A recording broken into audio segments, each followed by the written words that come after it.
Welcome dear students and hope that you are doing great. So आज हम start करने जा रहे हैं some basic concepts of chemistry class 11। इसका वन शॉट वीडियो, इसमें पूरा हम इसको रिवाइज़ करेंगे और आई होप कि आप साथ साथ में इसको नोट डाउन करेंगे और इसको रिवाइज़ करेंगे, क्योंकि इसके बाहर कुछ भी नहीं आने वाला है। तो ये बहुत ही इंपॉर्टेंट क्वेश्चंस रहेंगे। और अभी अगर आपने व्हाट्सएप और टेलीग्राम चैनल ज्वाइन नहीं किया है तो डिस्क्रिप्शन में लिंक दी गई है, तो आप वहाँ से ज्वाइन कर सकते हैं। So let's start with question number first. So question number first is that give the examples of two compounds with molecular formula twice the empirical formula, right? That means हमें दो एग्जाम्पल देनी है ऐसे compounds की जिनकी जो molecular formula होगी that should be twice the empirical formula, ठीक है ना। So let's see how to solve this. कौन से एग्जाम्पल्स इसमें आ जाएंगे, तो ये आपका रहेगा क्वेश्चन नंबर फर्स्ट। तो देख लो, अगर हम बात करेंगे हाइड्रोजन पेरोक्साइड की, the chemical formula is H2O2, right, chemical formula. So this is actually what, this is the actual formula. So इसी को हम कहते हैं मॉलिक्यूलर फार्मूला, राइट। अब अगर मैं इसकी एम्पेरिकल फार्मूला लिखूंगा तो कैसे लिखूंगा, that will be simply HO, right. This will be the empirical formula. क्यों? क्योंकि हमें पता है कि जो एम्पेरिकल फार्मूला होती है it represents the simplest whole number ratio, है ना। तो ये आपको पता होना चाहिए दैट मॉलिक्यूलर फार्मूला जो है it represents the actual number of atoms of various elements, and empirical formula जो है it represents the whole number ratio of various atoms of elements, right. तो ये एग्जैक्ट होता है मॉलिक्यूलर फार्मूला, और ये जो है it simply represents the simplest whole number ratio of atoms. तो देख लो, यहाँ पे हाइड्रोजन आपके दो एटम्स थे, ऑक्सीजन के भी दो एटम्स थे। सो 2:2 दैट इज 1:1, तो वही होगा H1 and O1। This will be the empirical formula of hydrogen peroxide. अब देख लो, इसकी जो आपको क्वेश्चन यहाँ पे पूछा गया था वो ये था कि that the molecular formula it should be twice the empirical formula, twice the empirical formula. तो यहाँ पे आप देख सकते हैं एम्पेरिकल फार्मूला जो है दैट इज यूर HO। तो इसी को अगर क्या करेंगे आप ट्वाइस लेंगे, है ना।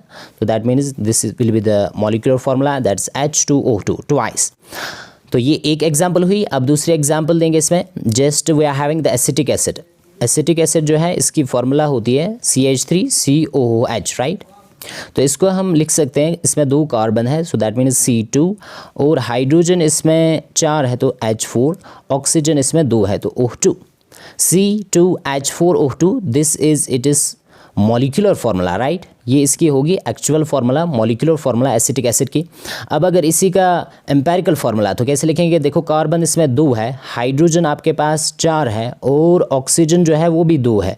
सो what is the simplest whole number ratio, 2 1s are 2 2s are 2 1s are, right. So that is 1:2:1. So that means जो empirical formula होगी that will be C1 H2 and O1, right.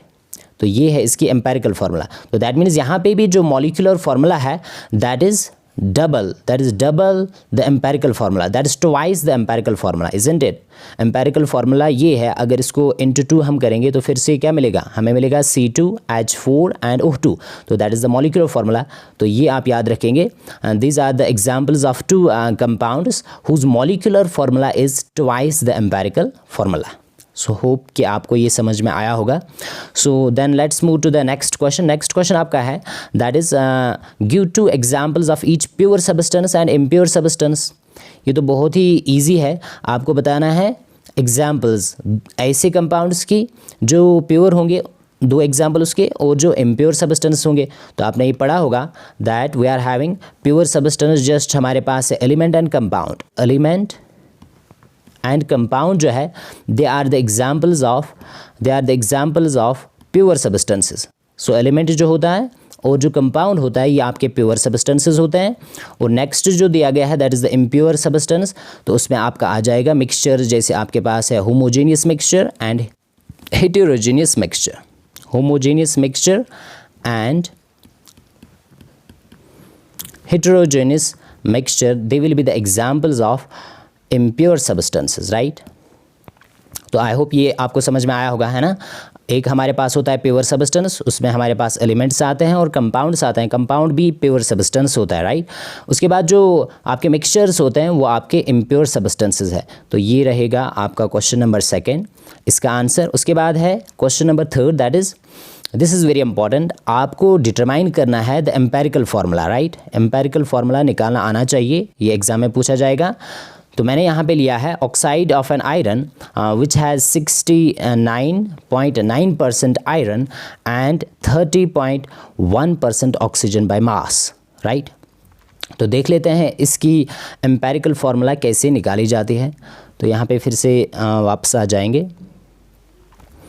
तो यहाँ पे जो है क्वेश्चन नंबर 3 है, ये इसको मैं लिखूँगा यहाँ पे। क्वेश्चन नंबर 3, आपके पास आयरन का एक ऑक्साइड है, ठीक है ना, और उसमें आपको दिया गया है दैट आयरन जो है it is 69.9% by mass, right. और ऑक्सीजन जो दिया गया है that is how much percent is given oxygen, oxygen is 30.1%। So I will write it here 30.1%। पे क्या काम करना होता है, जो आपकी ये जो परसेंटेज है इसको आप कन्वर्ट करेंगे मास में। अगर आपके पास 100% है कोई कंपाउंड तो उसमें 69.9% है, सो दैट मीन्स इसको हम मास में कन्वर्ट करेंगे, दैट इज 69.9 ग्राम। इसको मैं ग्राम्स में कन्वर्ट कर रहा हूँ मास में, राइट। तो दैट मीन्स यहाँ पे ऑक्सीजन जो आपका है दैट इज़ 30.1 ग्राम, है ना। ये हमने इसको मास में कन्वर्ट किया। अब उसके बाद देख लो यहाँ पे क्या किया जाता है। देखो ये आपके पास था आयरन और ये आपके पास है ऑक्सीजन। इनको ऐसे लिखेंगे आप, ये आपके एलिमेंट्स हैं। टेबुलर फॉर्म में इसको लिखेंगे तो इजी रहेगा। उसके बाद आपकी परसेंटेज दी गई थी, इसको मैंने मास में कन्वर्ट किया। तो आप लिखेंगे यहाँ पे आयरन का मास जो है दैट इज 69.9 ग्राम और यहाँ पे ऑक्सीजन जो है दैट इज़ 30.1 ग्राम, राइट। और उसके बाद जो है next thing you will just right the atomic mass, है ना। एटॉमिक मास इन एलिमेंट्स का जो आपको दिए गए होंगे। तो यहाँ पे आयरन जो है, आयरन का मास जो होता है, आयरन का एटॉमिक नंबर 26 और इसका मास होता है 56 ग्राम पर मोल, है ना। और similarly atomic mass of oxygen, you know atomic number oxygen का 8 है, मास इसका होता है 16 ग्राम पर मोल। तो अब निकालो, उसके बाद मोल्स निकालेंगे, दैट इज़ स्मॉल n से दिखाया जाता है नंबर ऑफ मोल्स। हम कैसे निकालते हैं आपने पढ़ा होगा, that is given mass by molar मास। तो मोलर मास यहाँ पे आपका यही है, एटॉमिक मास, और given mass is this. So that means 69.9 इसको आप डिवाइड करेंगे 56 से, राइट। और सिमिलरली यहाँ पे नेक्स्ट जो है दैट इज़ ऑक्सीजन का मास दिया गया है दैट इज़ 30.1, इसको आप डिवाइड करेंगे बाय 16। तो यहाँ पे जो आ जाएगा that will be the number of moles. तो नंबर ऑफ मोल्स जो है यहाँ पे आ जाएंगे 1.25 और जब इसको आप डिवाइड करेंगे तो ये आ जाएगा 1.88। उसके बाद जो है next thing that is you will calculate the molar ratio. अब ये मोलर रेशियो कैसे निकाला जाता है, तो इसके लिए आप याद रखेंगे जो यहाँ पे वैल्यू आ गए आपके नंबर ऑफ मोल्स, इनमें से जो स्मॉल वैल्यू होगा उसी से सभी को डिवाइड करेंगे। तो 1.25 स्मॉलर वैल्यू है एज़ कम्पेयर टू 1.88। तो यहाँ पे मैं फिर इसको क्या करूँगा, 1.25 जो है इसको डिवाइड करूँगा बाय 1.25, तो मोलर रेशियो जो यहाँ पे है 1 आ जाएगा। और यहाँ पे है ये आपका 1.88, तो इसको मैं डिवाइड करूँगा स्मॉल वैल्यू से, दैट इज़ 1.25 जो यहाँ पे है, तो ये आ जाएगा 1.5। अब देखो ये जो मोलर रेशियो आ गया, अगर ये होल नंबर होता तो वही आपकी एम्पेरिकल फार्मूला होती, पर यहाँ पे ये जो मोलर रेशियो आ गया it is not whole number, यहाँ पे 1.5 है। तो इसको बनाएंगे होल नंबर। तो होल नंबर कैसे बनाएंगे, simply by multiplying with 2 1s are 2, ये 2 आ जाएगा यहाँ पे, और इसको भी जब मैं मल्टीप्लाई करूँगा 2 से तो ये आ जाएगा 3। तो अब हमारे पास जो एम्पेरिकल फार्मूला है वो है दैट इज़ Fe2O3। तो आई होप कि आपको ये समझ में आया होगा। बहुत ही इंपॉर्टेंट क्वेश्चन है। और किसी वक्त यहाँ पे मॉलिक्यूलर फार्मूला पूछी जाती है तो मॉलिक्यूलर फार्मूला कैसे निकाली जाती है, that is n into empirical formula, n into empirical formula. तो इसको भी आप याद रखेंगे। और ये n क्या होता है, n कैसे निकाला जाता है, n is always calculated as जो आपके पास मोलर मास होगा, मोलर मास या मॉलिक्यूलर मास ऑफ कंपाउंड, इसको आप डिवाइड करेंगे by empirical formula mass, empirical formula mass. That means जो आपके एम्पेरिकल फार्मूला है उसमें जो एटम्स हैं उनका जो मास है, उनका जो सम है, that will be your empirical formula mass, right. तो ये आप निकालेंगे एम्पेरिकल फार्मूला से। मोलर मास आपको दिया जाता है तो आप n निकालेंगे, n निकाला तो एम्पेरिकल फार्मूला जो आपके पास ये निकल के आ गई, इसको मल्टीप्लाई करेंगे by this n, you will get the molecular formula. तो आई होप कि ये आपको समझ में आया होगा। ये बहुत ही इंपॉर्टेंट क्वेश्चन रहेगा। Now let's move to the next question, that's your question number 4। अब ये जो क्वेश्चन नंबर 4 है this is identify the limiting reactant if any in the following reaction mixture. तो आपको दिया गया है A + B2 it gives you AB2। तो यहाँ पे दिया गया है 300 atoms of A they react with 300 molecules of B2, ठीक है ना। तो अब देखते हैं इसको कैसे सॉल्व करेंगे। देखो ये आपके पास है क्वेश्चन नंबर 4 और यहाँ पे सिंपली दिया गया है A ये रिएक्ट हो रहा है B2 मॉलिक्यूल के साथ and it gives you AB2। अब देखो यहाँ पे इस इक्वेशन से आपको क्या समझ में आ रहा है, आपको देखना है लिमिटिंग रिएक्टेंट, जिसको आप लिमिटिंग रिएजेंट भी कहते हैं, लिमिटिंग रिएक्टेंट भी कहते हैं। तो पहले तो यही पता होना चाहिए किसको हम कहते हैं। तो ये वो रिएक्टेंट होता है जो पहले कंज्यूम होता है, ठीक है। It limits the formation of product, product कितना बनेगा उसका अमाउंट कितना होगा ये इसी पे डिपेंड करता है, लिमिटिंग रिएक्टेंट पे। तो इसको हम ऐसे भी डिफाइन करते हैं, it is that reactant which is present in less concentration than required. That means जितना हमें चाहिए उससे अगर कम है कोई रिएक्टेंट वो आपका लिमिटिंग रिएक्टेंट होता है। जैसे यहाँ पे देख लो, यहाँ पे आपको क्या समझ में आ रहा है, व्हाट आर द स्टैचियोमेट्रिक कोफिशिएंट्स। यहाँ पे 1 है ना, यहाँ पे भी 1 है। तो दैट मीन्स अगर आपके पास 1 मोल है atom, 1 mole atoms of A, तो there should be 1 mole molecules of B2। B2 ये आपका मॉलिक्यूल है यहाँ पे, है ना, और ये एटम है। तो ऐसे देखा जाता है। अब अगर यहाँ पे ये 0.5 मोल होगा तो दैट मीन्स ये आपका लिमिटिंग रिएजेंट होगा, क्योंकि 1 मोल A के लिए आपको चाहिए 1 मोल B2। तो अगर मैं बता रहा हूँ यहाँ पे आपको दिया गया है 0.2 मोल, तो B2 आपका क्या होगा फिर लिमिटिंग रिएक्टेंट और लिमिटिंग रिएजेंट, है ना। तो अब देख लो क्वेश्चन में क्या दिया गया है, यहाँ पे दिया गया है 300 एटम्स है आपके पास A के, 300 एटम्स ऑफ A, और B2 के जो है वो है आपके सिर्फ 200 मॉलिक्यूल्स। तो यहाँ पे आपको क्या समझ में आ रहा है, अगर आपके पास 300 एटम्स A के हैं तो B2 मॉलिक्यूल के भी तो होने चाहिए 300, बिकॉज 1 यहाँ पे अगर 1 एटम है, यहाँ पे क्या है 1 मॉलिक्यूल। तो अगर ये 100 एटम्स यहाँ पे हम लेंगे तो इसके लिए जो रिक्वायर्ड अमाउंट है that will be the 100 molecules of B2। अब यहाँ पे 300 एटम्स है तो B2 भी आपको चाहिए 300 मॉलिक्यूल्स, तो यहाँ पे दिए गए हैं सिर्फ 200 मॉलिक्यूल्स। तो इसका मतलब ये हुआ कि आपका जो लिमिटिंग रिएक्टेंट है यहाँ पे, आपका जो लिमिटिंग रिएजेंट है यहाँ पे, दैट इज़ योर B2। तो इसको आप लिखेंगे that here limiting reagent is your B2। So B2 जो आपका है this is your limiting reactant. तो बहुत ही इजी है। अगर देखो अगर क्वेश्चन ऐसे नहीं पूछा जाता है, मोल्स में पूछा जाता है। लेट्स से आपको दिया गया है 2.5 मोल A के आपके हैं और आपको दिया गया है 5 मोल्स B के हैं, 5 मोल्स ऑफ B हम ले रहे हैं यहाँ पे इस रिएक्शन में। तो आपको बताना है which will be the limiting reagent और लिमिटिंग रिएक्टेंट। तो देख लो अगर A के आपने ले लिए 2.5 मोल्स, राइट, तो B2 मॉलिक्यूल B कितना होना चाहिए 2.5 मोल, क्योंकि हमें यहाँ पे समझ में आ रहा है ये बैलेंस्ड केमिकल इक्वेशन है। तो इसमें अगर A का 1 मोल है तो B2 का भी कितना है 1 मोल। तो 2.5 मोल A के लिए आपको चाहिए 2.5 मोल B2, पर यहाँ पे कितना दिया गया है 5 मोल्स, तो दैट मीन्स ज़्यादा दिया गया है। So B is your excess reagent. So यहाँ पे तब A आपका होगा limiting reagent, this is very important, और B आपका होगा एक्सेस रिएजेंट। तो ये आपको आना चाहिए। एक होता है लिमिटिंग रिएक्टेंट और दूसरा होता है एक्सेस रिएजेंट। तो एक्सेस वही होगा जो ज़्यादा होगा, मोर देन रिक्वायर्ड, ठीक है ना। तो आई होप कि ये आपको समझ में आया होगा। नेक्स्ट क्वेश्चन है question number 5, what will be the mass of 1 atom of carbon in grams, है ना। मोल कंसेप्ट पे क्वेश्चन है। मोल कंसेप्ट पे बहुत सारे क्वेश्चन पूछे जाते हैं और इम्पॉर्टेंट है मोल कंसेप्ट। तो देख लेते हैं इस क्वेश्चन को, आगे भी आपको क्वेश्चन इस पे मिलेंगे। सो मास हमें निकालना है 1 एटम ऑफ कार्बन का इन ग्राम्स, ठीक है। मास हमें निकालना है 1 एटम ऑफ कार्बन। सो देख लेते हैं कैसे निकालेंगे इसको। तो यहाँ पे इसको मैं पहले रब कर रहा हूँ। क्वेश्चन नंबर 5 है ये आपके पास, आपको निकालना है mass of 1 atom of carbon in grams. देख लो मुझे बताओ, अगर आपके पास है 6.022 into 10 to the power 23 atoms carbon के, ठीक है, एटम्स ऑफ कार्बन। अगर इतने एटम्स है कार्बन के तो this is Avogadro number. So that means इसका मास कितना होगा 12 gram, because we know that carbon का जो मोलर मास है दैट इज 12 ग्राम पर मोल। तो 1 मोल होता है this much, Avogadro number of particles, है ना। तो अगर हमारे पास एवोगैड्रो नंबर ऑफ एटम्स है कार्बन के तो उसका मास होता है 12 ग्राम। तो अब आपको क्या निकालना है, 1 एटम। सो देयरफॉर आप लिख सकते हैं यहाँ पे देयरफॉर 1 एटम ऑफ कार्बन जो है उसका मास कितना होगा। तो ईजी है, आप कैसे निकालेंगे, 12 को ऐसे रखेंगे और मैंने आपको बताया है ये जो दिस वन है ये डिवाइड होगा और ये जो 1 है यहाँ पे ये मल्टीप्लाई होगा। तो लिखेंगे आप divided by 6.022 into 10 to the power 23 into 1, right, this 1 right, ये 1 मल्टीप्लाई होगा।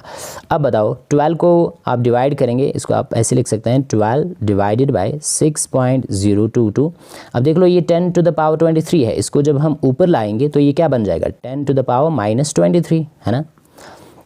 अब 12 को डिवाइड करेंगे 6.022 से तो अप्रॉक्सीमेट आप लिखेंगे, अप्रॉक्सीमेटली ये आ जाएगा 1.99 something into 10 to the power -23, ठीक है। तो अगर ऐसे आंसर दिया गया है तो ये करेक्ट है, और अगर ऐसे नहीं दिया गया है तो इसको हम ऐसे भी कन्वर्ट कर सकते हैं, इसको हम लिख सकते हैं 19.9, है ना। ये 1.99 है, इसको मैं लिख सकता हूँ 19.9 इंटू 10 टू द पावर, देखो ये स्मॉलर वैल्यू था 1.99, इसको मैंने बिगर बनाया, ठीक है। जब मैं स्मॉल को यहाँ से बिगर बनाऊंगा तो यहाँ पे वैल्यू डिक्रीज़ होगा, पावर जो है डिक्रीज़ होगा, तो इसको लिखेंगे -24 ग्राम। So this will be the mass of 1 atom of carbon 12 isotope, ठीक है। तो ये इंपॉर्टेंट रहेगा, इसको आप नोट डाउन करेंगे। This was the question number 5। Next is question number 6, that is which of the following has largest number of atoms. यहाँ पे मैंने नहीं दिया है, इसको मैं बताऊँगा यहाँ पे डिटेल में।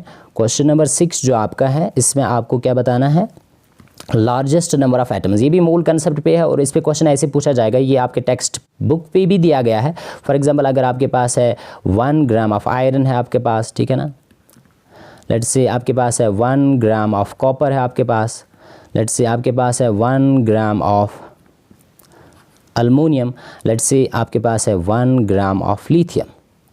तो आपको बताना है ज़्यादा नंबर ऑफ एटम्स किसके अंदर होंगे, तो ये मोल कंसेप्ट से निकाला जाता है, ठीक है ना। नंबर ऑफ एटम्स किस में ज़्यादा होंगे, तो हमें पता है, देखो यहाँ पे कैसे ये देखा जाएगा नंबर ऑफ मोल्स से, जिसमें नंबर ऑफ मोल्स ज़्यादा होंगे उसमें नंबर ऑफ एटम्स भी ज़्यादा होंगे, बिकॉज नंबर ऑफ मोल्स जो है that is actually calculated as number of particles. जैसे यहाँ पे एटम्स है, नंबर ऑफ एटम्स हमें देखने हैं, so number of atoms divided by Avogadro number. तो क्या आया समझ में कि ये जो नंबर ऑफ मोल्स है it is directly proportional to number of atoms, मतलब नंबर ऑफ एटम्स उसी में ज़्यादा होंगे जिसमें n वैल्यू आपका ज़्यादा होगा।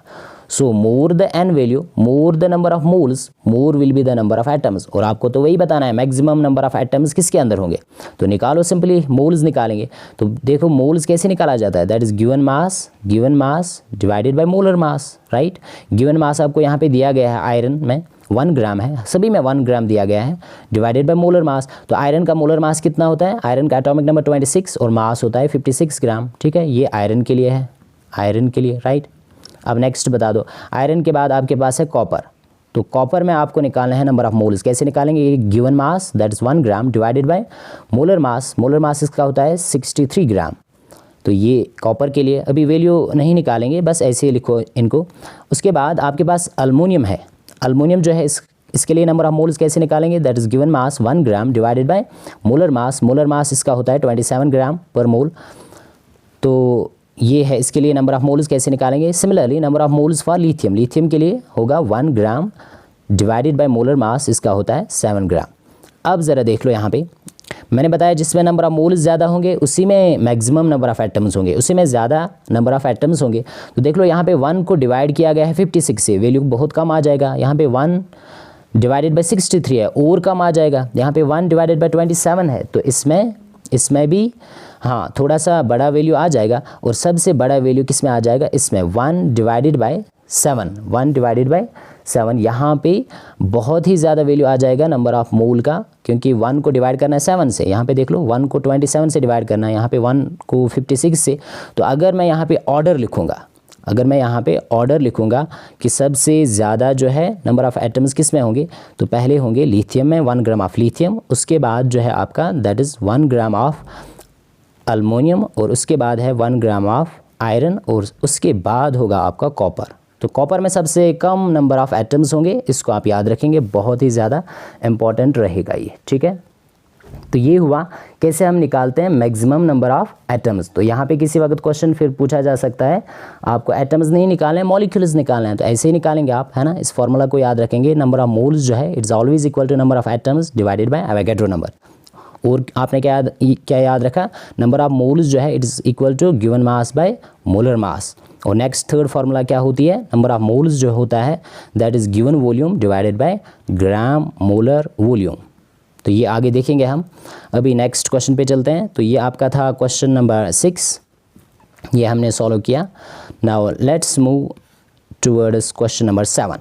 क्वेश्चन नंबर 7 जो आपका है वो है that in 3 moles of ethane calculate number of molecules of ethane. तो ये भी इंपॉर्टेंट है, मोल कंसेप्ट पे ही है। आपको दिया गया है 3 मोल्स है ईथेन के और आपको कैलकुलेट करना है number of molecules of ethane, ठीक है ना। तो देख लेते हैं इसको। 3 मोल्स ईथेन है आपके पास, क्वेश्चन नंबर 7 है ये आपके पास, that you are given 3 moles है आपके पास, 3 मोल्स ऑफ ईथेन। ईथेन हम किसको कहते हैं, दैट इज़ अल्केन है ये आपके पास, दैट इज़ C2H6 है ना। अल्केन्स की जनरल फार्मूला होती है CnH2n+2। तो C2H6 आपका ईथेन है, इसके 3 मोल्स आपको दिए गए हैं और आपको कैलकुलेट क्या करना है, number of molecules of ethane. तो देख लो, अगर आपके पास होगा 1 मोल ऑफ ईथेन, तो 1 mole of any substance we know it is always equal to Avogadro number of particles. तो इसके अंदर कितने मॉलिक्यूल्स होंगे, that is Avogadro number that 6.022 × 10⁻23 molecules. इतने मॉलिक्यूल्स है 1 मोल में। तो देयरफॉर आप खुद बता सकते हैं 3 मोल में कितने होंगे। So therefore 3 moles of ethane it will have, इसको ऐसे लिखेंगे है ना, मैंने बताया ना, ये जो एवोगैड्रो नंबर है 6.022 × 10⁻23 और डिवाइड किससे हम करते हैं, जो ये है ऊपर 1 से डिवाइड करेंगे और ये 3 क्या होता है, मल्टीप्लाई होता है। तो बस सिंपली 3 से मल्टीप्लाई करना है। ये तो सिंपल है, ये तो कॉमन सेंस भी है। अगर 1 मोल में इतने मॉलिक्यूल्स है तो 3 मोल्स में कितने होंगे, इसको मल्टीप्लाई करेंगे 3 से। सो 6 3 = 18। तो इसको आप लिख सकते हैं अप्रॉक्सीमेट 18 पॉइंट समथिंग × 10⁻23। तो ऐसे आप लिख सकते हैं। अगर ये आंसर नहीं दिया गया होगा तो ऐसे भी दिया गया जा सकता है, दैट इज़ 1.8 लिखा होगा समथिंग × 10⁻, तब क्या आ जाएगा, देखो ये बड़ा है, इसको मैंने स्मॉल बनाया तो यहाँ पे पावर फिर इंक्रीज़ होगा, 24 लिखेंगे आप, +24। This is very important. तो ये है क्वेश्चन नंबर 7 आपका। उसके बाद है question number 8, that is calculate the amount of carbon dioxide that could be produced when 1 mole of carbon is burnt in 16 gram of dioxygen. और उसके बाद दूसरा पार्ट है इस क्वेश्चन का, that is 2 moles of carbon are burnt in 16 gram of dioxygen, ठीक है। तो आपको निकालना है अमाउंट ऑफ, देखो जब भी आपको बताना होगा कितना प्रोडक्ट बनेगा, अमाउंट, यहाँ पे प्रोडक्ट आपका कार्बन डाइऑक्साइड है, ठीक है ना, ये कंबशन रिएक्शन है। तो आप पहले देखा करेंगे लिमिटिंग रिएक्टेंट, जिसको आप लिमिटिंग रिएजेंट भी कहते हैं, क्योंकि लिमिटिंग रिएजेंट से ही आप बता सकते हैं प्रोडक्ट कितना बनेगा। तो क्वेश्चन नंबर 8 जो है बहुत ही इंपॉर्टेंट रहेगा, ये लिमिटिंग रिएजेंट पे है। तो आपके पास 1 मोल है कार्बन का और इसको बर्न किया गया है 16 ग्राम ऑफ डाइऑक्सीजन, उसके बाद 2 मोल्स। तो देख लेते हैं इसको, क्वेश्चन नंबर 8 है ये आपका, क्वेश्चन नंबर 8 है। तो इसको कैसे सॉल्व करेंगे, तो देख लेंगे। यहाँ पे देखो, यहाँ पे आपको दिया गया है, पहले बैलेंस्ड केमिकल इक्वेशन लिखेंगे। देखो ये कार्बन है, जब इसको हम कंबशन करवाएंगे, बर्न करेंगे इन प्रेजेंस ऑफ ऑक्सीजन, तो तभी आपको मिलेगा कार्बन डाइऑक्साइड। अब देखो इसको बैलेंस करेंगे, ये ऑलरेडी बैलेंस्ड है ना, 1 mole of carbon it reacts with 1 mole of oxygen, it gives you 1 mole of carbon dioxide, ये बैलेंस्ड है। अब देखो क्वेश्चन क्या दिया गया, क्वेश्चन आपको दिया गया है कि ठीक है कार्बन 1 मोल है, ठीक है, और ऑक्सीजन आपको दिया गया है 16 ग्राम। तो पहले मुझे बताओ, अगर 1 मोल कार्बन है उसके लिए चाहिए 1 मोल ऑक्सीजन, पर 1 मोल ऑक्सीजन कितना होता है, दैट इज़ 36 ग्राम है ना, एक ऑक्सीजन का मास है 16, तो 2 ऑक्सीजन एटम्स है यहाँ पे, 32 ग्राम आपको चाहिए ऑक्सीजन के। मैं लिखूँगा यहाँ पे दैट अगर आपके पास है 1 mole of carbon, so it requires 1 mole of carbon, it requires 32 gram of oxygen, ठीक है। ये कहाँ से पता चला, बैलेंस्ड केमिकल इक्वेशन से, क्योंकि यहाँ पे देख लो 1 मोल कार्बन के लिए आपको चाहिए 1 मोल O2। 1 मोल O2 कितना होता है, दैट इज़ 32 ग्राम है ना, एक ऑक्सीजन एटम का मास जो है 16 × 2, क्योंकि 2 ऑक्सीजन एटम्स है, that is 32 gram of oxygen. तो देयरफॉर अब मुझे बताओ यहाँ पे दिया क्या गया है, 1 मोल ऑफ कार्बन आपको फर्स्ट पार्ट में दिया गया है 1 मोल ऑफ कार्बन, बट आगे दिया गया है it reacts with 16 gram of oxygen. Oxygen तो चाहिए 32 ग्राम, दिया गया है 16, therefore oxygen is limiting reagent. तो जब ये आपको समझ में आ गया that oxygen is limiting reagent, तो इसी से फिर बताएंगे प्रोडक्ट कितना बनेगा।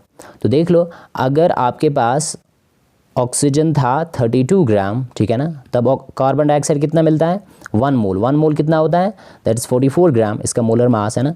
तो यहाँ पे लिखेंगे that 32 gram of oxygen it gives you 44 gram of carbon dioxide. ये तब जब बैलेंस्ड केमिकल इक्वेशन आपके पास होगी। उसके बाद मुझे बताओ, आपको क्वेश्चन में दिया गया है 16 ग्राम ही है, 16 ग्राम ऑफ ऑक्सीजन, तो ये कितना देगा फिर। ये तो आप इजी है, 44 को मैंने बताया ऐसे ही लिखेंगे, है ना, और 32 को यहाँ पे डिवाइड करेंगे और into 16। So 16 1s are 16 2s are and then 2 1s are 2 2s are, तो ये आ जाएगा आपका 22 ग्राम। तो 22 ग्राम बनेगा कार्बन डाइऑक्साइड, ये आपका पहला ऑप्शन है। तो आई होप कि आपको समझ में आया होगा। यहाँ पे आप फिर से देख सकते हैं, आपके पास दिया गया था 1 मोल ऑफ कार्बन और इसको हमने बर्न किया है 16 ग्राम ऑफ डाइऑक्सीजन में। तो जब 16 ही ग्राम होंगे, चाहिए 32 ग्राम, तो दिए गए हैं 16 ग्राम, तो दैट मीन्स ये आपका लिमिटिंग रिएजेंट है, ठीक है ना। तो अब आ जाओ नेक्स्ट पे, अब क्या दिया गया है, वही दिया गया है 16 ग्राम पर यहाँ पे 2 मोल्स है कार्बन के, तब कितना कार्बन डाइऑक्साइड बनेगा। अब देख लो, ये इंपॉर्टेंट है यहाँ पे। क्यों इंपॉर्टेंट है, पहले दिया गया था 1 मोल, अब कितने दिए गए हैं, देखो इसको मैं यहाँ पे कलर चेंज कर रहा हूँ। पहले यहाँ पे आपको अब दिए गए हैं 2 मोल्स, है ना, 2 मोल्स है अब इस कार्बन के, ये दूसरा पार्ट है क्वेश्चन का, 2 मोल्स है कार्बन के और ऑक्सीजन वही है 16 ग्राम। तो क्या प्रोडक्ट कितना बनेगा ये आपको बताना है, ये बहुत ज़्यादा इंपॉर्टेंट रहेगा। देखो क्यों, क्योंकि यहाँ पे आपका लिमिटिंग रिएजेंट कौन सा है, यहाँ पे ऑक्सीजन, वो आपने निकाला, लिमिटिंग रिएजेंट इज ऑक्सीजन। कैसे, देख लो, 2 मोल अगर कार्बन के हैं तो ऑक्सीजन भी फिर चाहिए 2 मोल्स।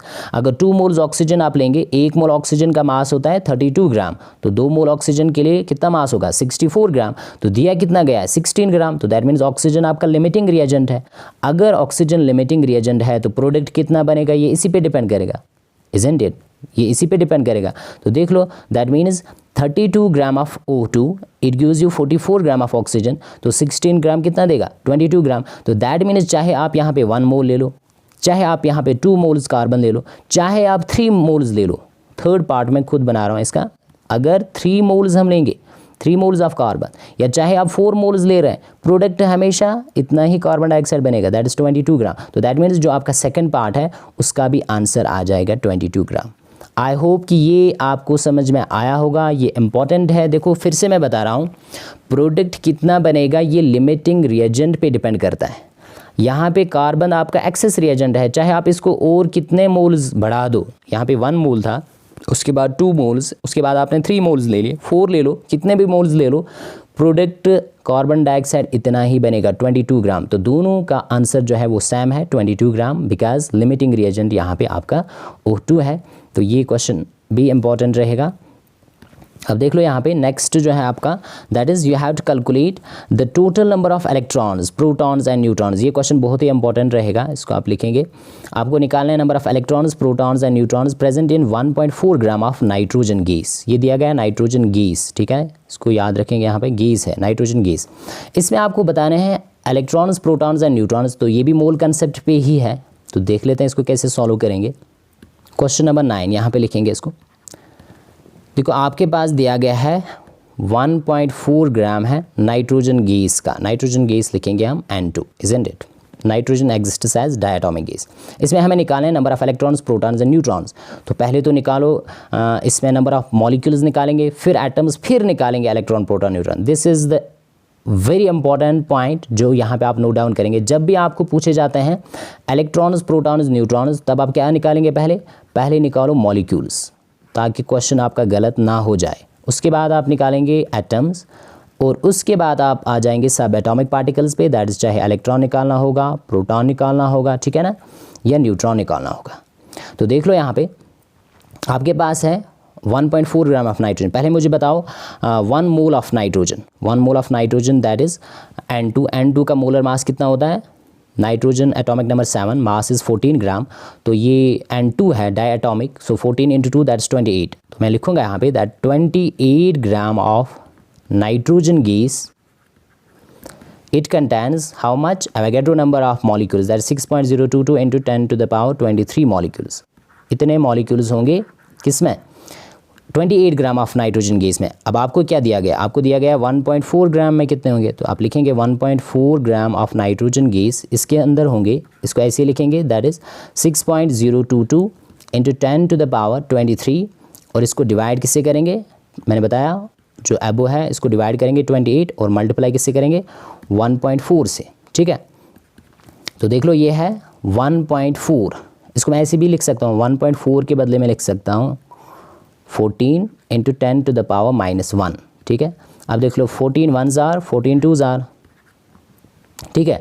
अब यहाँ पे next 2 1s are 2 3s are 3.011 आ जाएगा, इसको मैं यहाँ पे लिख रहा हूँ 3.011 इंटू, अब देखो when bases are same power should be added, ये 10 टू द पावर 23 है, ये 10 टू द पावर -1 है, तो ये आ जाएगा 10 टू द पावर 22। तो ये रहेगा नंबर ऑफ मॉलिक्यूल्स किसके अंदर, पहले मैंने बताया निकालेंगे नंबर ऑफ मॉलिक्यूल्स, ये हमने मॉलिक्यूल्स निकाले इन 1.4 ग्राम ऑफ नाइट्रोजन गैस, इतने मॉलिक्यूल्स हैं। तो देयरफॉर उसके बाद एटम्स बता दो, अगर 1.4 ग्राम नाइट्रोजन गैस में इतने मॉलिक्यूल्स है तो एटम्स कितने होंगे, इंटू 2 करेंगे इसको, क्यों, बिकॉज एक नाइट्रोजन मॉलिक्यूल में कितने एटम्स हैं, देखो ये आपका N2 है मॉलिक्यूल, इस एक मॉलिक्यूल में कितने एटम्स है, 2 एटम्स है ना, 2 एटम्स है।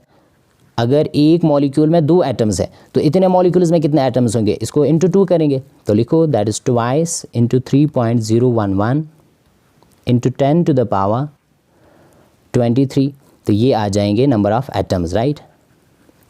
तो बता दो कितना आ जाएगा, 3 2s are 6, ये आ जाएगा 6.022 इंटू 10 टू द पावर 23, इतने एटम्स होंगे। अब जब आपने निकाले नंबर ऑफ एटम्स, उसके बाद क्या निकालना है, अब हम निकाल सकते हैं इलेक्ट्रॉन प्रोटॉन एंड न्यूट्रॉन। अब ये क्वेश्चन आपका गलत नहीं होगा, तो ऐसे जब आप करेंगे तो क्वेश्चन आपका 100% करेक्ट हो जाएगा, अदरवाइज़ यहाँ पे आप गलती करते हैं फिर आपका क्वेश्चन गलत हो जाता है। तो बता दो मुझे यहाँ पे अब नंबर ऑफ़ इलेक्ट्रॉन्स कैसे निकालेंगे, पहले बता दो एक नाइट्रोजन एटम के अंदर, अब हमने एटम्स निकाले, एक नाइट्रोजन एटम जो है एटॉमिक नंबर 7 और मास कितना होता है 14, तो इसमें कितने इलेक्ट्रॉन्स होते हैं 7 इलेक्ट्रॉन एक एटम के अंदर, राइट। अगर 7 इलेक्ट्रॉन है तो number of electron is equal to number of protons, है ना। यहाँ पे एक्चुअली एटॉमिक नंबर 7 है तो प्रोटॉन्स कितने होंगे 7, जितने प्रोटॉन होते हैं उतने इलेक्ट्रॉन होते हैं न्यूट्रल एटम के अंदर, सो 7 प्रोटॉन 7 इलेक्ट्रॉन, और उसके बाद न्यूट्रॉन कितने होंगे, दैट इज़ A - Z, है ना। Number of neutron is A - Z, A is the mass number, Z is the atomic number, 14 - 7, so that is 7 इसके अंदर होंगे न्यूट्रॉन्स। तो इसमें सभी सेम है, नंबर ऑफ़ इलेक्ट्रॉन एक एटम के अंदर 7 है ना, नाइट्रोजन के एक एटम के अंदर 7 इलेक्ट्रॉन है, 7 प्रोटॉन है, 7 न्यूट्रॉन है। तो देयरफॉर यहाँ पे अब आप निकाल सकते हैं, मैं लिखूँगा नंबर ऑफ़ इलेक्ट्रॉन्स, देखो एक एटम में 7 इलेक्ट्रॉन है तो इतने एटम्स में कितने होंगे, इंटू 7 करेंगे, so 7 into this Avogadro number that is 6.022 into 10 to the power 23। ये यहाँ पे एवोगैड्रो नंबर आया, ये कुछ भी वैल्यू आ सकता है, ठीक है ना। तो ये आप लिखेंगे number of electrons, so that is 7 into this number, जो यहाँ पे आपके नंबर ऑफ़ एटम्स आ गए। तो यहाँ पे चाहे नंबर ऑफ़ इलेक्ट्रॉन्स आपको निकालने हैं, नंबर ऑफ़ प्रोटॉन्स न्यूट्रॉन्स, तो आंसर विल बी सेम, क्यों, क्योंकि नंबर ऑफ़ प्रोटॉन्स भी सेम, यहाँ पे 7, तो आंसर जो है आप लिखेंगे number of electron will be equal to number of protons here and that will be equal to number of neutrons. पर किसी वक्त आपके पास कोई ऐसा मॉलिक्यूल या एटम या एलिमेंट दिया गया होगा, कंपाउंड दिया गया होगा जिसमें नंबर ऑफ़ न्यूट्रॉन सेम नहीं होंगे, तो वहाँ पे डिफरेंट आ जाएगा। जैसे एग्जांपल दे रहा हूँ, लिथियम एटॉमिक नंबर 3 है, मास नंबर इसका 7 है, तो न्यूट्रॉन्स यहाँ पे कितने आ जाएंगे 4, और इलेक्ट्रॉन्स कितने हैं, इलेक्ट्रॉन तो 3 ही है और प्रोटॉन भी इसके अंदर 3 ही है, ठीक है। तो यहाँ पे न्यूट्रॉन्स डिफरेंट है देन इलेक्ट्रॉन एंड प्रोटॉन। तो ऐसे आप निकाला करेंगे number of electrons, protons and neutrons. तो इसके साथ ये क्वेश्चन कंप्लीट हुआ, क्वेश्चन नंबर 9। आगे बढ़ेंगे, next is very important question, that is calculate the molecular mass of glucose, sucrose and Biluvitrol Biluvitrol I hope आपको पता होगा, it is simply copper sulfate pentahydrate into 5 times water, copper sulfate pentahydrate, ठीक है ना। तो molecular mass जो है ये बहुत ही ज़्यादा इजी है, आप ये निकाल सकते हैं, थोड़ा सा यहाँ पे बता देंगे। क्वेश्चन नंबर 10 है ये आपका, है ना। क्वेश्चन नंबर 10 आपको निकालना है मॉलिक्यूलर मास, किसका निकालना है, ग्लूकोज का, दैट C6H12O6। देखो बहुत ही इजी क्वेश्चन है। कार्बन का मास कितना होता है 12 होता है, इंटू क्या करेंगे 6, प्लस हाइड्रोजन का मास कितना होता है 1 इंटू 12 है ना, प्लस ऑक्सीजन का मास होता है 16 इंटू 6। तो जब इसको आप सॉल्व करेंगे तो ये आ जाएगा 180 ग्राम। अच्छा यहाँ पे आपको निकालना है, देखो ये इंपॉर्टेंट बात है, आपको निकालना है मॉलिक्यूलर मास, ठीक है, मॉलिक्यूलर मास। तो इसके लिए यूनिट जो आप यहाँ पे लिखेंगे that's EMU, atomic mass unit, या इसको आप लिखेंगे 180 U, यूनिफाइड मास, ठीक है। मोलर मास आपको नहीं निकालना है, आपको मॉलिक्यूलर मास निकालना है, तो इसका ध्यान रखेंगे यूनिट का, this will be very important. ऐसे आप निकाल सकते हैं सक्रूस है आपके पास है ना, C12 H22 O11, तो यहाँ पे भी सेम। अब आप ये खुद निकाल सकते हैं ना, कार्बन का मास 12 इंटू 12, हाइड्रोजन का मास 1 इंटू 22 है ना, प्लस ऑक्सीजन का मास 16 इंटू 11। तो इसको आप खुद सॉल्व करेंगे तो मास इसका बताएंगे कमेंट सेक्शन में। नेक्स्ट जो है ब्लू विट्रॉल, तो वैसे ही कॉपर सल्फेट मैंने बताया, पेंटाहाइड्रेट है ये 5 टाइम्स H2, तो इसका कॉपर का जो यहाँ पे है मास आप लेंगे 63, और ये एक ही है ना, प्लस सल्फ़र जो है एटॉमिक नंबर 16, मास 32 होता है इसका, प्लस ऑक्सीजन का मास 16 इंटू 4 आप करेंगे, ठीक है। और उसके बाद देखो फिर से उसके बाद 5 टाइम्स वाटर है, देखो इसको कैसे लिखेंगे आप, यहाँ पे प्लस करेंगे 5 टाइम्स लिखो। वाटर मॉलिक्यूल का मास कितना होता है, एक वाटर मॉलिक्यूल का मास होता है 18 है ना, 18 AMU मॉलिक्यूलर मास, क्योंकि हाइड्रोजन का 1 इंटू 2 प्लस ऑक्सीजन का 16, that is 2 plus 16 that is 18 AMU, ये है एक वाटर मॉलिक्यूल का मॉलिक्यूलर मास। तो इसको लिखो यहाँ पे इंटू 18। तो इसको भी आप सॉल्व करके मुझे कमेंट सेक्शन में बताएंगे इसका मॉलिक्यूलर मास कितना आ जाएगा, तो इम्पॉर्टेंट रहेगा। नेक्स्ट पे आ जाते हैं, that is question number 11, that is calculate the number of atoms present in 10 moles of helium, ये यहाँ पे हीलियम है, 10 moles of helium and 10 moles of oxygen. इसमें आपको निकालना है नंबर ऑफ एटम्स, तो ये भी मोल कंसेप्ट पे है। नंबर ऑफ एटम्स कितने होंगे 10 मोल्स ऑफ हीलियम के अंदर एंड 10 मोल्स ऑफ O2 के अंदर। देखो यहाँ पे इंपॉर्टेंट ये है, हीलियम आपका मोनो एटॉमिक है और ऑक्सीजन यहाँ पे डाई एटॉमिक है ना, O2 है, तो तभी डिफरेंस यहाँ पे आपको याद रखना है। यहाँ पे इसको कैसे सॉल्व करेंगे तो इसको देखेंगे। सो ये आपका क्वेश्चन नंबर 11 है, क्वेश्चन नंबर 11, पहले बोर्ड को रब करेंगे।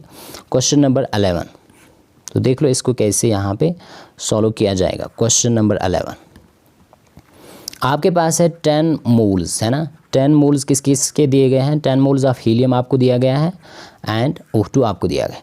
तो पहले हमें निकालना क्या है, हमें निकालना है नंबर ऑफ, इसको फिर से देख लो, आपको निकालना है नंबर ऑफ एटम्स, आपको निकालना है, this is very important, number of atoms. तो देख लो मुझे बताओ, अगर आपके पास होगा 1 mole of helium, 1 mole of helium, तो उसके अंदर कितने एटम्स होंगे, Avogadro number that 6.022 into 10 to the power 23 atoms. ये है किसके अंदर 1 मोल। अब खुद ही बता दो देयरफॉर 10 मोल्स ऑफ हीलियम के अंदर जो है कितने एटम्स होंगे, तो यही लिखेंगे एवोगैड्रो नंबर, और इसको डिवाइड किससे करेंगे, इसको डिवाइड मैंने बताया जो ऊपर वाला है इससे डिवाइड करेंगे आप 1, और ये जो 10 है मल्टीप्लाई होगा। यहाँ से ये सिंपल कॉमन सेंस के बेस पे क्वेश्चन आपका सॉल्व होगा। अगर एक मोल में इतने एटम्स है तो 10 मोल्स में कितने होंगे, इंटू 10 करेंगे ना, तो ये आ जाएगा when bases are same power should be added, ये 10 टू द पावर 23 है और ये 10 टू द पावर 1 है, when bases are same power should be added 10 to the power 24 आ जाएगा इसका आंसर। दैट इज़ इतने एटम्स होंगे किसके अंदर, 10 मोल्स ऑफ हीलियम के अंदर, ठीक है, क्योंकि ये मोनो एटॉमिक। पर अब आपके पास है देखो ऑक्सीजन, ऑक्सीजन के भी 10 मोल्स दिए गए हैं, तो मैं इसको कैसे लिखूंगा फिर, अगर मैं यहाँ पे लिख रहा हूँ ऑक्सीजन के, पहले बता दो हम ऐसे लिखेंगे 1 मोल ऑफ ऑक्सीजन के अंदर O2 है ये आप डायटोमिक, इसके अंदर कितने एटम्स होंगे, पहले बताओ, पहले क्या लिखेंगे आप, ये O2 है, मॉलिक्यूल है, मतलब O2 गैस है ऑक्सीजन, तो इसमें पहले आप लिखेंगे it has Avogadro number of molecules, ठीक है, एवोगैड्रो नंबर ऑफ मॉलिक्यूल्स। अब मुझे बताओ आपको मॉलिक्यूल्स तो नहीं निकालना, एटम्स, तो आप लिखेंगे दैट 1 मोल ऑफ ऑक्सीजन में फिर एटम्स कितने होंगे, अगर एक मॉलिक्यूल में 2 एटम होते हैं ना, ऑक्सीजन डायटोमिक है, यही डिफरेंस रहेगा यहाँ पे। हीलियम आपका मोनो एटॉमिक था तो इसमें कोई प्रॉब्लम नहीं है, ऑक्सीजन आपका डायटोमिक है तो यहाँ पे इंटू 2 करेंगे, so that means 2 into 6.022 into 10 to the power 23 molecules, right. तो अब बता दो यहाँ पे इसका आंसर कितना आ जाएगा, सो 6 2 12, 12.044 इंटू 10 टू द पावर 23 इतने आ जाएंगे ये आ जाएंगे आपके एटम्स, ठीक है, मॉलिक्यूल्स नहीं, ये एटम्स। मॉलिक्यूल्स तो ऊपर लिखा हमने, है ना। 1 मोल ऑफ O2 गैस में इतने मॉलिक्यूल्स होते हैं, तो 1 मोल ऑफ O2 में कितने एटम्स होंगे, इंटू 2 करेंगे तो ये आपके एटम्स आ जाएंगे। तो ये इसका आंसर होगा, ठीक है। डबल यहाँ पे, क्योंकि यहाँ पे डाई एटॉमिक था और यहाँ पे मोनो एटॉमिक, तो ये इंपॉर्टेंट रहेगा, इसको आप नोट डाउन करेंगे। Next is discuss 2 important applications of Avogadro's law. या this very important, laws of chemical combination में एक इंपॉर्टेंट लॉ है एवोगैड्रोज लॉ। इसके 2 इंपॉर्टेंट एप्लीकेशंस आपको बताने हैं। क्वेश्चन नंबर 12 है ये आपका, क्वेश्चन नंबर 12। तो देख लो इसको कैसे सॉल्व करेंगे यहाँ पे। क्वेश्चन नंबर 12 जो है एवोगैड्रोज लॉ। आई होप कि आप सभी को एवोगैड्रोज लॉ जो है याद होगा। एवोगैड्रोज लॉ क्या बता रहा है, that under similar conditions of temperature and pressure, अगर इनको हम कांस्टेंट रखेंगे तब क्या होता है, equal volumes of all gases, है ना, equal volumes of all gases contain equal number of molecules, equal number of molecules. So equal volumes of all gases contain equal number of molecules. इस statement को सभी याद रखेंगे, ये आपको वैसे भी याद होगा, एवोगैड्रो लॉ। अब इसकी एप्लीकेशन आपको बतानी है। देखो एप्लीकेशन एक ये है कि हम निकाल सकते हैं एटॉमिसिटी। एटॉमिसिटी, एटॉमिसिटी हर एक को याद होना चाहिए। एटॉमिसिटी का मतलब होता है नंबर ऑफ एटम्स, है ना, कितने एटम्स होंगे in present in 1 molecule of A compound, 1 molecule of A compound. अगर आपके पास कोई कंपाउंड है, उसका एक मॉलिक्यूल आप ले रहे हैं, उसके अंदर कितने एटम्स होंगे, दैट्स एटॉमिसिटी। जैसे आपके पास ओजोन है, ओजोन की फार्मूला O3 है, तो इसकी एटॉमिसिटी 3 है। ऑक्सीजन गैस है तो इसकी एटॉमिसिटी 2 है। अगर आपके पास मीथेन है तो इसकी एटॉमिसिटी क्या है, हाइड्रोजन के 4 एटम, कार्बन का 1, तो दैट्स 5 एटॉमिसिटी। अगर आपके पास फास्फोरस है, फास्फोरस कैसे एग्जिस्ट होता है, P4, है ना, ये इंपॉर्टेंट रहेगा, इसकी एटॉमिसिटी 4 रहेगी। सल्फर की एटॉमिसिटी कोई बता सकता है, sulphur exists as octa atomic, तो दैट्स S8, तो इसकी एटॉमिसिटी जो है दैट विल बी 8, तो इसको याद रखेंगे। सेकंड एप्लीकेशन इसकी ये है कि that is the relationship actually between the molecular mass and vapour density. तो आप हमेशा याद रखेंगे दैट मॉलिक्यूलर मास जो होता है that is always equal to 2 इंटू वेपर डेंसिटी, 2 इंटू वेपर डेंसिटी। तो किसी वक्त यहाँ से क्वेश्चन ये पूछा जाता है, आपको वेपर डेंसिटी दी गई होगी और आपको निकालना होता है मॉलिक्यूलर मास, तो सिंपली क्या करेंगे, 2 से मल्टीप्लाई करेंगे। वेपर डेंसिटी जो आपको दी गई है उसको 2 से मल्टीप्लाई करेंगे, you will get the molecular mass. So this is another very important application of Avogadro law, तो इसको आप याद रखेंगे, ये इंपॉर्टेंट रहेगा। नेक्स्ट क्वेश्चन पे जाएंगे। क्वेश्चन नंबर 13 है that illustrate law of multiple proportion by taking example of oxides of nitrogen. यहाँ पे आपको एक्चुअली एग्जाम्पल लेनी है ऑक्साइड्स ऑफ नाइट्रोजन और आपको इलिस्ट्रेट करना है लॉ ऑफ मल्टीपल प्रोपोर्शन। तो आई होप कि लॉ ऑफ मल्टीपल प्रोपोर्शन जो है आपको पता होगा, ये दिया है किसने, डाल्टन ने दिया इन 1803। और ये क्या कह रहा है, दैट अगर आपके पास है 2 एलिमेंट्स, ठीक है ना, और वो कंबाइन हो रहे हैं और बना रहे हैं बहुत सारे क्या, बहुत सारे कंपाउंड्स बना रहे हैं, 2 या 2 से ज़्यादा। सो इफ़ 2 एलिमेंट्स कंबाइन, मैं यहाँ पे लिखूँगा लॉ ऑफ मल्टीपल प्रोपोर्शन जो है, लॉ ऑफ मल्टीपल प्रोपोर्शन, ये दिया डाल्टन है। और ये क्या बता रहा है, दैट अगर आपके पास 2 एलिमेंट्स है, let's say A and B, और ये बना रहे हैं 2 या 2 से ज़्यादा कंपाउंड्स, लेट्स से AB इन्होंने बनाया और AB2 इन्होंने बनाया, तो देन ये क्या बता रहा है, that the mass of one of the element which combines with the fixed mass of other element bear a simple whole number ratio with each other. ठीक है, तो ये आपस में क्या करेंगे, मतलब एक का मास अगर आप फिक्स्ड रखेंगे, लेट्स से E का मास यहाँ पे फिक्स्ड है या कांस्टेंट है या सेम है दोनों में, उसके बाद जो B का जो मास है दोनों कंपाउंड्स में, उनका जो रेशो होगा वो होगा सिंपल होल नंबर रेशो।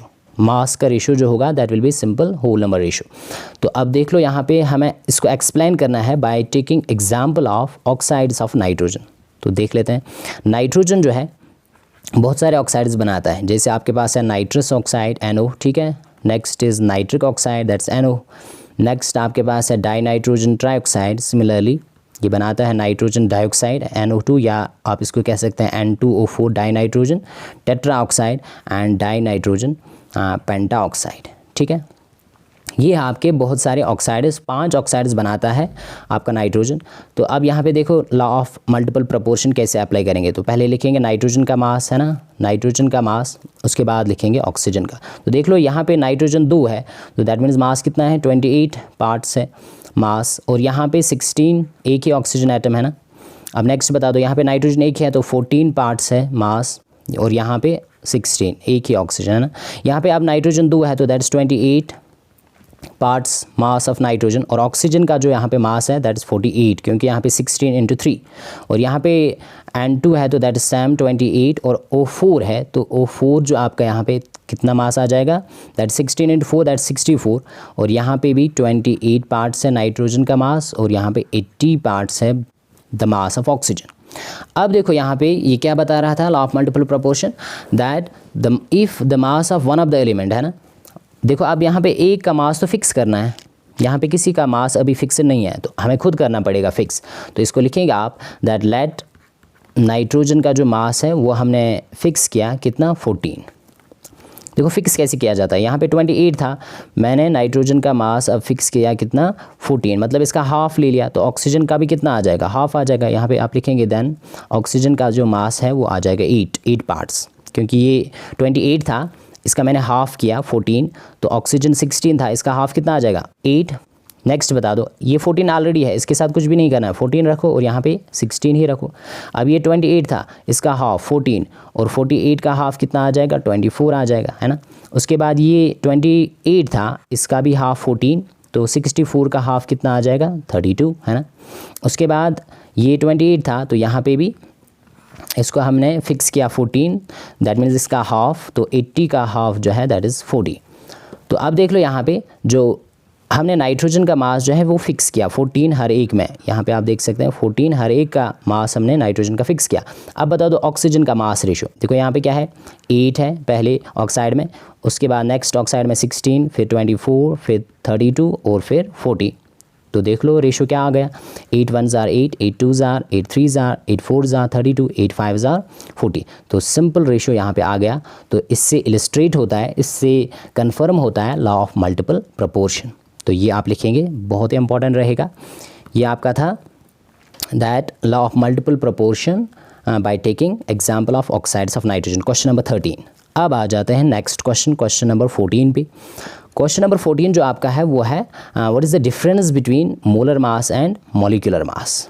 तो देख लो मोलर मास जो होता है, यहाँ पे ही मैं इसको लिख देता हूँ, molar mass is simply mass of 1 mole of compound, ठीक है। जब आपके पास 1 मोल होगा किसी कंपाउंड का, एंड एक्सप्रेस्ड इन ग्राम्स, उसको आप ग्राम्स में दिखा रहे हैं, उसको हम मोलर मास कहते हैं। सिंपली आप याद रखेंगे, it is the mass of 1 mole of a substance और a compound expressed in grams. और मॉलिक्यूलर मास जो है ये भी आप कैसे निकालते हैं, sum of the atomic masses. अब डिफरेंस कहाँ पे, इंपॉर्टेंट डिफरेंस है यूनिट्स में। देखो जब आप मोलर मास लिखेंगे तो इसका यूनिट आप हमेशा लिखेंगे, मैंने इससे पहले भी आपको बताया, AMU लिखेंगे, एटॉमिक मास यूनिट AMU, या आप क्या लिखेंगे इसको, यूनिफाइड मास U। पर जब मोलर मास लिखेंगे तो इसका यूनिट आप हमेशा लिखेंगे ग्राम पर मोल। ये बहुत ज़्यादा इंपॉर्टेंट रहेगा, डिफरेंस आप याद रखेंगे। ग्राम पर मोल तब लिखेंगे जब मोलर मास होगा, और मॉलिक्यूलर मास जो है उसको लिखेंगे AMU, एटॉमिक मास यूनिट, और यूनिफाइड मास। फॉर एग्जाम्पल अगर मैं यहाँ पे आपको बता रहा हूँ दैट आपके पास वाटर मॉलिक्यूल है, ठीक है, वाटर आपके पास कंपाउंड है, प्योर सब्सटेंस है, इसका आपको बताना है मोलर मास। तो क्या बताएंगे, इसका मोलर मास आप बताएंगे हमेशा 18 ग्राम पर मोल। निकालेंगे वैसे ही sum of the atomic masses, hydrogen का मास 1 है इंटू 2 प्लस ऑक्सीजन का 16, कितना आ जाएगा 18 ग्राम पर मोल। इंपॉर्टेंट है यूनिट, सो ये इसका रहेगा मोलर मास। पर अगर इसी वाटर का मैं आपको मॉलिक्यूलर मास बताऊं तो तब क्या लिखूंगा मैं, इसका जो मॉलिक्यूलर मास है वो मैं लिखूंगा 18 AMU, एटॉमिक मास यूनिट। ये रिलेटिव यूनिट है एटॉमिक मास यूनिट, या आप इसका लिख सकते हैं 18 U, यूनिफाइड मास। अगर फिर आपको फिर पूछा जाता है कि इनमें से एक्चुअल कौन है, तो एक्चुअल आप हमेशा याद रखेंगे वो होता है मोलर मास। मोलर मास तभी इंपॉर्टेंट है क्योंकि ये है 1 मोल सब्सटेंस का मास जो आप ग्राम्स में दिखाते हैं। ये तो रिलेटिव यूनिट है, एटॉमिक मास यूनिट, यूनिफाइड मास, ये तो हम रिलेट करते हैं किसी के साथ, है ना। जैसे आपने पढ़ा होगा एटॉमिक मास जो है पहले रिलेट किया गया किसके साथ, हाइड्रोजन के साथ, रेफरेंस एलिमेंट, उसके बाद ऑक्सीजन लिया गया एज रेफरेंस, और अब फाइनली किसको लिया जाता है, कार्बन 12 आइसोटोप को लिया जाता है एज रेफरेंस एलिमेंट। तो ये आप याद रखेंगे। नेक्स्ट है क्वेश्चन नंबर 15, और ये बहुत ही इंपॉर्टेंट रहेगा। यहाँ पे आपको क्या दिया गया है, the mass of copper oxide obtained by heating 2.16 gram of metallic copper with nitric acid and subsequent ignition was found to be 2.7 gram। अब दूसरे एक्सपेरिमेंट में 1.15 ग्राम कॉपर ऑक्साइड जो है इसकी रिडक्शन की गई, ठीक है, और इसने दे दिया रिडक्शन पे 0.92 ग्राम ऑफ कॉपर। आपको बताना है show that the data illustrate the law of constant composition. तो लॉ ऑफ कांस्टेंट कंपोजिशन पे है, तो इसको देख लेते हैं, बहुत ही इंपॉर्टेंट रहेगा।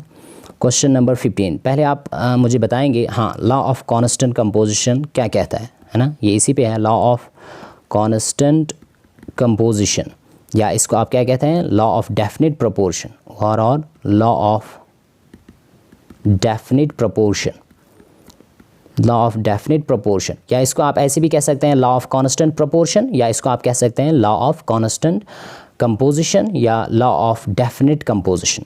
तो ये सिंपली लॉ हमें बताता है, ये दिया था J.L. प्रोस्ट ने, ये बता रहा है that a pure chemical compound it is always made up of same elements combined in a fixed ratio by mass, है ना। जैसे आपने सिंपल एग्जांपल सीखा होगा क्लास में, वाटर जो है हाइड्रोजन का मास यहाँ पे 2 है और ऑक्सीजन का मास कितना है 16, सो 2:16 दैट इज़ 1:8। तो ये है fixed mass ratio water molecule के अंदर, जब तक ये प्योर होगा। प्योर वाटर मॉलिक्यूल का जो मास रेशियो है हाइड्रोजन और ऑक्सीजन एटम्स का, दैट इज़ 1:8। चाहे आप वाटर कहीं से भी लाओ, नेचुरल सोर्स से लाओ, मैन मेड सोर्स है ना, फ्यूल सेल के अंदर इसको आप प्रिपेयर करो, तब भी वाटर कहीं से भी लाओ, उसमें हाइड्रोजन और ऑक्सीजन का मास रेशियो होगा 1:8। अब आपको यहाँ पे इलस्ट्रेट करना है इससे कि एक एक्सपेरिमेंट में क्या किया गया, कॉपर ऑक्साइड को ऑब्टेन किया गया by heating 2.16 gram of copper, ठीक है, मेटालिक कॉपर, और फिर इसको इग्नाइट किया गया, हीट किया गया, और फाइनली आपको मिला 2.7 ग्राम ऑफ कॉपर ऑक्साइड, ठीक है। और नेक्स्ट एक्सपेरिमेंट में ये वैल्यू आपको दिया गया है, सो लेट्स सी इसको कैसे सॉल्व करेंगे। यहाँ पे आप पहले लिखेंगे फर्स्ट एक्सपेरिमेंट, है ना, पहले आप यहाँ पे लिखेंगे फर्स्ट एक्सपेरिमेंट। पहले एक्सपेरिमेंट में क्या किया गया, पहले एक्सपेरिमेंट में यहाँ पे आपके पास जो वेट ऑफ कॉपर है, मैं लिखूँगा यहाँ पे वेट ऑफ कॉपर कितना दिया गया है, दैट्स 2.16 ग्राम, ठीक है। और उसके बाद weight of copper oxide, weight of copper oxide जो आपको मिला यहाँ पे, है ना, वो कितना दिया गया है, वो आप यहाँ पे देख सकते हैं। कॉपर ऑक्साइड का जो मास है दैट्स 2.70, है ना, 2.7 ग्राम, 2.7 ग्राम, तो यहाँ पे मैं लिखूँगा 2.7 ग्राम, ठीक है। तो देयरफॉर अब आप मुझे बता सकते हैं फिर वेट ऑफ ऑक्सीजन कितना होगा। देखो कॉपर ऑक्साइड में क्या क्या है, एक तो कॉपर है, दूसरा ऑक्सीजन है, तो ये है कॉपर ऑक्साइड का मास और ये है कॉपर का वेट या मास बता दो। तो यहाँ पे ऑक्सीजन का कितना वेट होगा, फिर सब्ट्रैक्ट करेंगे ना 2.7 में से 2.16, तो ये आ जाएगा 0.54 ग्राम, 0.54 ग्राम, ठीक है। अब हम क्या करेंगे, पहले निकालेंगे परसेंटेज ऑफ कॉपर। तो बता दो परसेंटेज कैसे आप निकालते हैं, परसेंटेज कंपोजिशन इसी यूनिट में है, तो that is simply weight of copper जो आपका है दैट इज 2.16, और इसको डिवाइड करेंगे by the weight of compound जो आपका कॉपर ऑक्साइड का वेट है दैट इज 2.7 इंटू क्या करेंगे 100, परसेंटेज जब भी निकालेंगे तो इंटू 100। तो ये यहाँ पे जब आप सॉल्व करेंगे तो ये आ जाएगा 80%। नेक्स्ट इज आप निकालेंगे परसेंटेज ऑफ ऑक्सीजन, है ना, परसेंटेज ऑफ ऑक्सीजन। तो कैसे निकालेंगे, ऑक्सीजन का जो वेट है मास है दैट 0.54 ग्राम, है ना, इसको आप डिवाइड करेंगे किससे, mass of copper oxide that 2.7 into क्या करेंगे 100, तो कितना आ जाएगा, जब इसको आप सॉल्व करेंगे तो 20% आ जाएगा, ठीक है यहाँ तक। अब नेक्स्ट देखते हैं that is the second experiment. Second experiment में क्या किया गया, पहले इसको आप नोट डाउन करेंगे, है ना, ये इसको याद रखेंगे। परसेंटेज कॉपर का आया 80% और यहाँ पे परसेंटेज ऑक्सीजन का आया 20%, ठीक है। अब यहाँ पे देखते हैं एक्सपेरिमेंट नंबर सेकंड।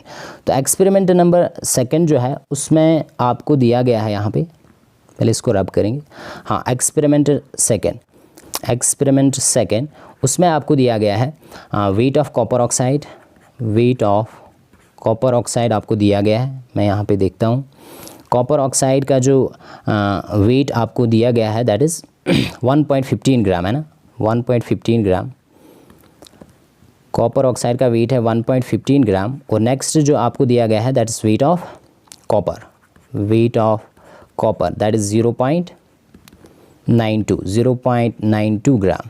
तो देयरफॉर आप खुद बता सकते हैं वेट ऑफ ऑक्सीजन कितना होगा। वेट ऑफ ऑक्सीजन जो यहाँ पे होगा दैट विल बी, है ना, सब्ट्रैक्ट करेंगे 1.15 में से आप निकालेंगे माइनस 0.92, तो वो आ जाएगा आपका 0.23 ग्राम, तो वैसे ही फिर निकालेंगे परसेंटेज। देयरफॉर आप लिखो परसेंटेज ऑफ कॉपर जो यहाँ पे है, कैसे निकालेंगे? कॉपर का है मास 0.92 और मास ऑफ कंपाउंड जो है that's copper oxide that's 1.15 gram into क्या करेंगे 1000, तो ये भी आ जाएगा यहाँ पे 80%। परसेंटेज सेम आ रहा है, ठीक है। तो आई होप कि आपको समझ में आ रहा होगा। Will it illustrate the law of constant composition और नॉट? तो यहाँ पे देख लो परसेंटेज ऑफ ऑक्सीजन जो है कैसे निकालेंगे? ऑक्सीजन है 0.23 और इसको डिवाइड करेंगे by the mass of copper oxide that's 1.15 gram into क्या करेंगे 100, तो ये भी आपका आ जाएगा 20%। तो यहाँ पे since the ratio of weight of copper and oxygen in both the compounds in both the two experiments है ना, it remains the same, तो इसका ये मतलब होता है that it confirms the law of definite proportion or the law of definite composition। तो I hope कि ये आपको समझ में आया होगा। तो ऐसे ही आप फिर याद रखेंगे है ना, law of conservation of mass and energy है ना, क्या बता रहा है? That total mass and energy in any system remains always conserve, ठीक है। तो उसके बाद सिमिलरली नेक्स्ट जो है लॉ ऑफ केमिकल कम्बिनेशन में आप याद रखेंगे that is the Gay Lussac's law. Gay Lussac's law of gaseous volumes, वो क्या बता रहा है? That under similar conditions of temperature and pressure है ना, जब भी गैसेस रिएक्ट होंगे या किसी रिएक्शन में गैसेस बनेंगे they always do so in simple whole number ratio by volume. वो आपको ऐसे समझ में आ जाएगा जैसे nitrogen reacts with hydrogen it forms ammonia, ठीक है ना। तो पहले इसको बैलेंस करेंगे। जब भी कोई इक्वेशन आप लिखेंगे first thing is it must to be balanced, तो यहाँ पे बैलेंस करने के लिए ट्वाइस और इसको थ्राइस। अब बता दो नाइट्रोजन का कितना वॉल्यूम है? 1 volume of nitrogen it reacts with 3 volumes of hydrogen and it gives you 2 volumes of ammonia. So what is the volume ratio? 1:3:2। तो ये जो रेशियो है it is simple whole number ratio, तो यही है गे-लुसाक्स लॉ। तो I hope कि ये पूरा आप अच्छे से रिवाइज़ करेंगे। जितना मैंने बताया बहुत ही ज़्यादा इंपॉर्टेंट है, इससे बाहर कुछ भी नहीं आएगा। तो आप इस पूरे को अच्छे से रिवाइज़ करेंगे and also join our Telegram and WhatsApp channel. Thank you for watching.